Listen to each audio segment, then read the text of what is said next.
Hello everyone, আসসালামু আলাইকুম। আজকে আমি আপনাদের সঙ্গে শেয়ার করতে এলাম ডালের খুবই মজাদার স্ন্যাক্স রেসিপি। আপনাদের বাড়িতে যদি 2-3 রকমের ডাল থেকে থাকে তাহলে খুব সহজেই বানিয়ে নিতে পারবেন এই রেসিপিটি। তো চলুন দেখে নিই রেসিপিটি। প্রথমেই আমরা এখানে নিয়ে নিচ্ছি তুর ডাল 1 কাপ, চানা ডাল নিয়েছি বা ছোলার ডাল অনেকে বলে 1 কাপ, আর এখানে নেব আমি মুগ ডাল 4 টেবিল চামচ। তো সবগুলো ডাল আমি খুব ভালোভাবে ধুয়ে নিয়েছি, আর আপনাদের বোঝার সুবিধার্থে অন ক্যামেরা আমি আলাদা আলাদাভাবে নিয়ে এসেছি। এই ডালগুলি আমরা ভিজিয়ে রাখবো 30 মিনিটের জন্য। দেখা পাচ্ছেন আমি জল দিয়ে ভিজিয়ে রেখে দেব। আর এই ডালগুলো 30 মিনিট পরে আমরা গ্রাইন্ডারে দিয়ে পেস্ট করে নেব। তো দেখি 30 মিনিট পরে আমরা ডালগুলো এখন গ্রাইন্ডারের মধ্যে নিয়ে নিচ্ছি, আর একটা একটা করে আমরা নেব আর গ্রাইন্ডারের মধ্যে দিয়ে পেস্ট করে নেব। আমি প্রথমে চানার ডালটা বা ছোলার ডাল যারা বলে থাকি সেটা আমি নিয়ে পেস্ট করে নিচ্ছি, আর একটা আলাদা বড় দেখে পাত্র নিয়ে নেব, সেটার মধ্যে আমরা সবগুলো ডালের মিক্স একসঙ্গে রেখে দেব। তো এরপরে আমি তুর ডালটাও নিয়ে নেব, নিয়ে সেম ওয়েতে আমি গ্রাইন্ডারে দিয়ে মিক্স করে ওই ডালটার মধ্যেই দিয়ে দেব। আর যে মুগ ডালটা থাকবে এই মুগ ডালটা আমরা মিক্স করব না, কারণ মুগ ডালটা অনেক ছোট, আর এটা আমরা গোটা রেখে দেব যেন খেতে ভালো লাগে সেই জন্য। তো মুগ ডালটা আমাদের ব্লেন্ড করার কোনো রকম দরকার পড়বে না।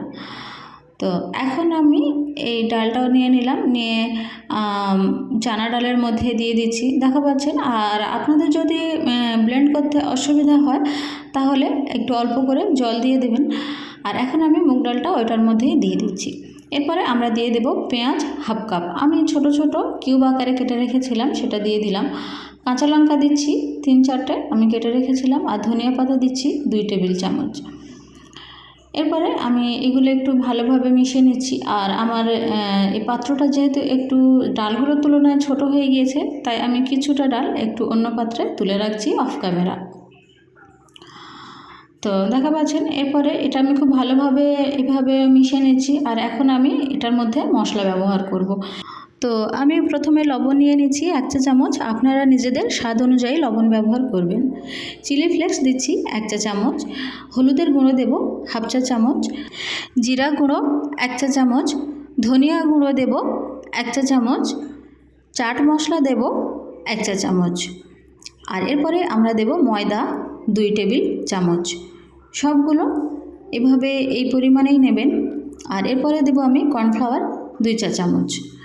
এই সবগুলো দেওয়া হয়ে গেলে আমি দেব বেকিং পাউডার 1/2 চা চামচ। আপনারা যদি বেকিং সোডা দেন সেক্ষেত্রে বেকিং পাউডারের চেয়ে একটু কম পরিমাণে দেবেন। তো সবগুলো উপকরণ আমি একসঙ্গে ভালোভাবে মাখিয়ে নিচ্ছি, দেখা পাচ্ছেন।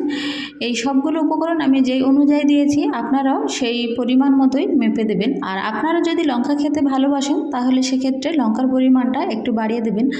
আর চিলি ফ্লেক্স ব্যবহার করার চেষ্টা করবেন, সেক্ষেত্রে এটা খেতে খুব বেশি মজাদার লাগবে। তো সবগুলো উপকরণ আমার একসঙ্গে খুব ভালোভাবে মাখানো হয়ে গিয়েছে। এখন এগুলোকে আমি ছোট ছোট বল আকৃতিতে শেপ দেব। এবার আমি এগুলো হাতের মধ্যে নিয়ে নিচ্ছি, দেখা পাচ্ছেন। খুব বড় নেব না, আমরা ছোট ছোট আকারে নিচ্ছি আর বল করে শেপ দিচ্ছি।